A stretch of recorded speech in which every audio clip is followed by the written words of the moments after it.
مولاي صل وسلم دائما أبدا على حبيبك خير الخلق كلهم مولاي صل وسلم دائما أبدا على حبيبك. Assalamualaikum warahmatullahi wabarakatuh. Bismillah, alhamdulillah, salatu wassalamu ala rasulillah, la hawla wa la quwwata illa billah. A'udzu billahi minasyaitonir rajim. Bismillahirrahmanirrahim. Syahrul Ramadan alladzi unzila fihi al-Qur'an hudan lin-nasi wa bayyinatin minal huda wal furqan. Qala rabbi shrah li sadri wa yassir li amri wahlul 'uqdatam min lisani yafqahu qawli. Amma ba'd.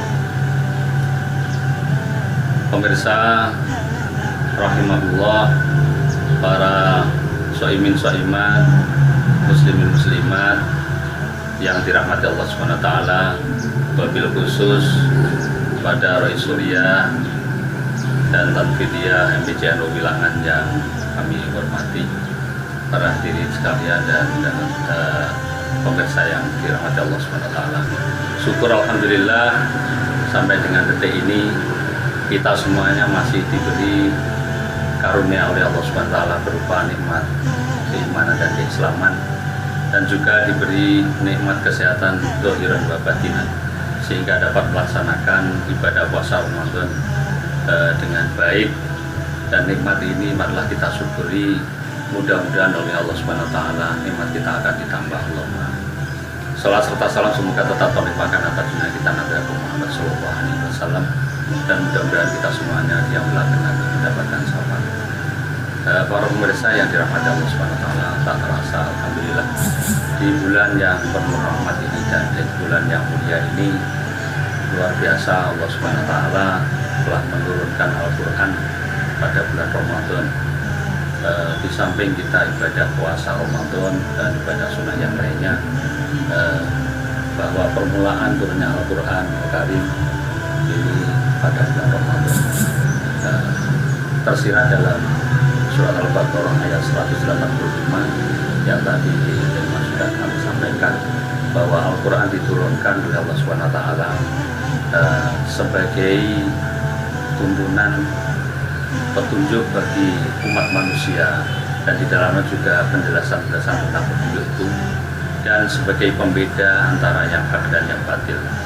Dalam kesempatan ini kami akan menyampaikan beberapa hal terkait dengan isi kandungan Al-Quran. Di antaranya adalah terkait dengan akidah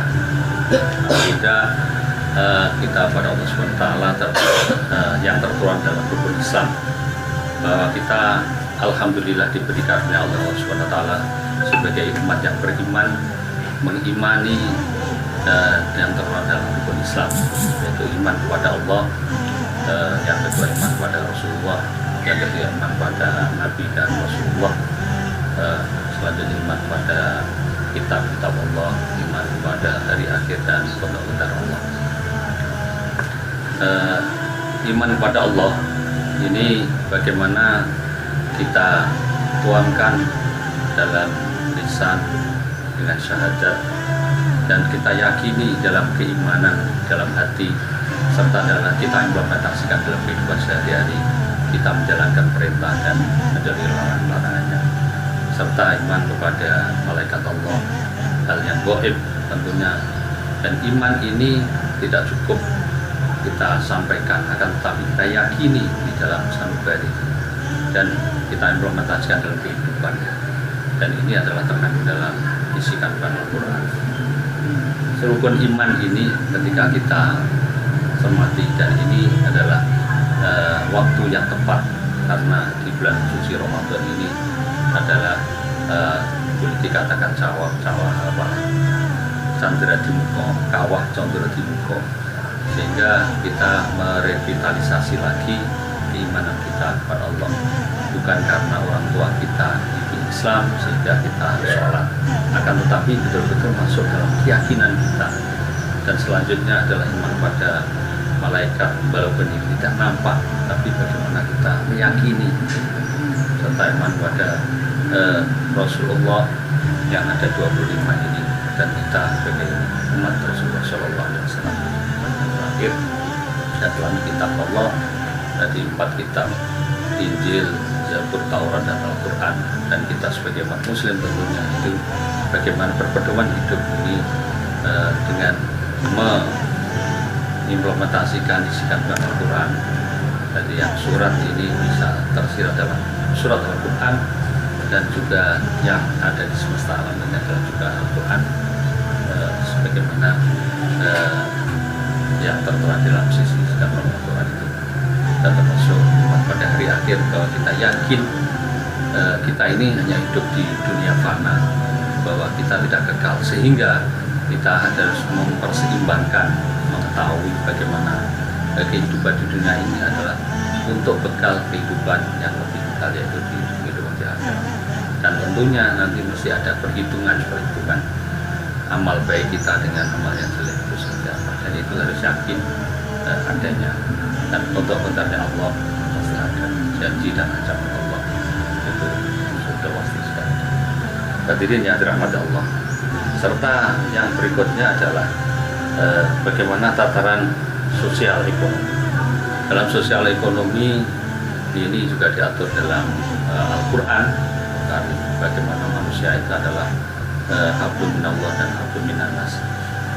Bagaimana kita peduli kepada harta benda yang kita cintai, kepada sanak saudara kita, kepada fakir miskin, yatim piatu, orang yang meminta-minta, bahkan kepada yang lain yang membutuhkan.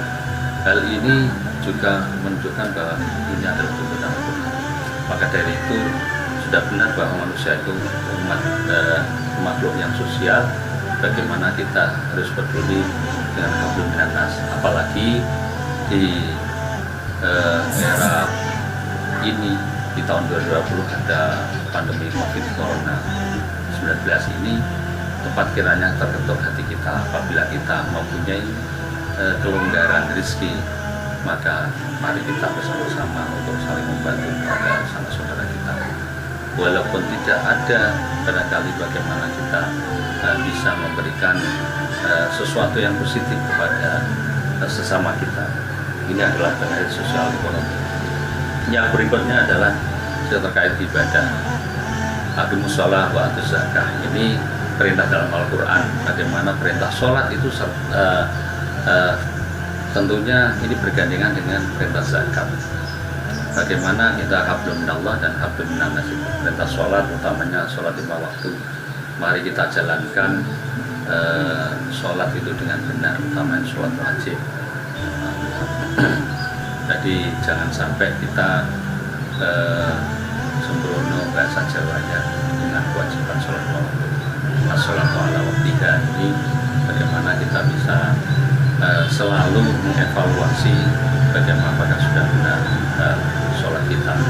Kalau sholat kita sudah benar, tentunya nanti akan berimplikasi kepada kegiatan kita melaksanakan rukun Islam yang termasuk bayar zakat. Kalau kita ini zakat fitrah tentunya sudah barang tentu. Bagaimana zakat mal, apakah sudah kita laksanakan dengan baik.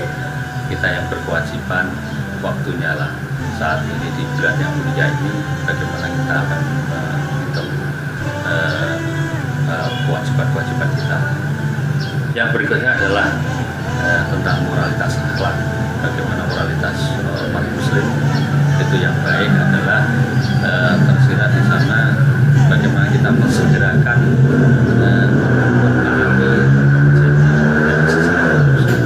apabila kita berjanji maka harus ditepati. Termasuk di dalamnya adalah kejujuran. Hal inilah yang paling mahal di saat ini, di era yang modernisasi ini. Karena apa? Banyak yang menghalalkan sesuatu dan segala cara.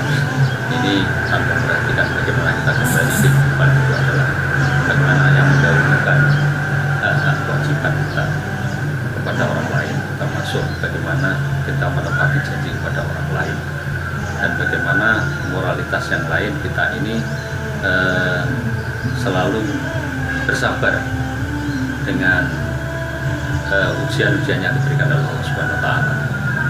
Orang yang bersabar ini akan dikasih Allah. Innallaha ma'as sabirin.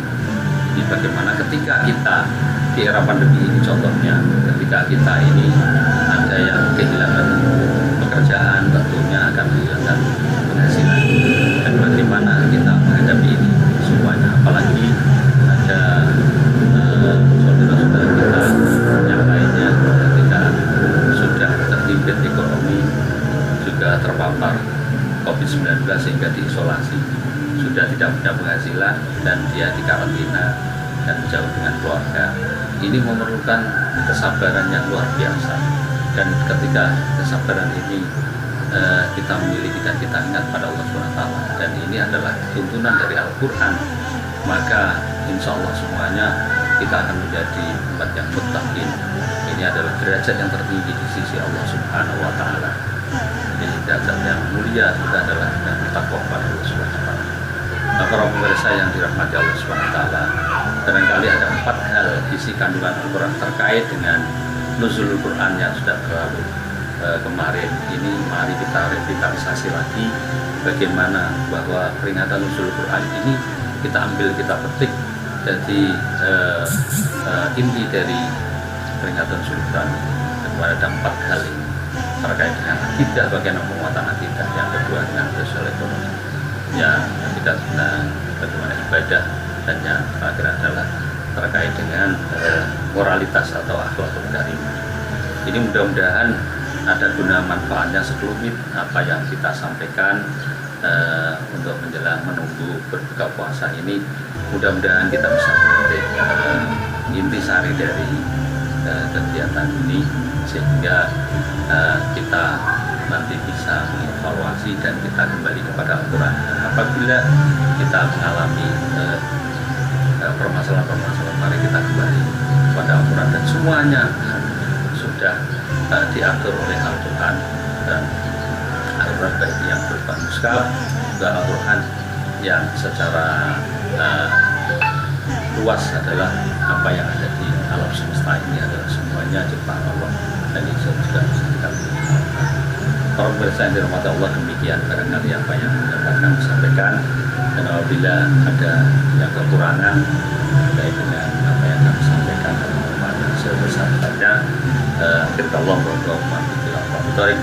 Wassalamualaikum warahmatullahi wabarakatuh.